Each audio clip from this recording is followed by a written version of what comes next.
облыс әкімі Ербол Шақпайұлы арнайы жылу жүйесін, мектептерге берілген жылу жүйесін тексеру мақсатында номер 5 Жамбыл атындағы мектеп гимназиясына келді.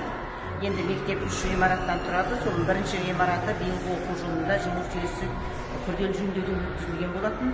Сол ғимараттың батареялары жылы, кейбір жерлерінде салқын болып тұрды. Соны көріп, тиісті мамандарға арнайы тапсырма беріліп кетті. Ал кеше сол кемшіліктің барлығы жойылды.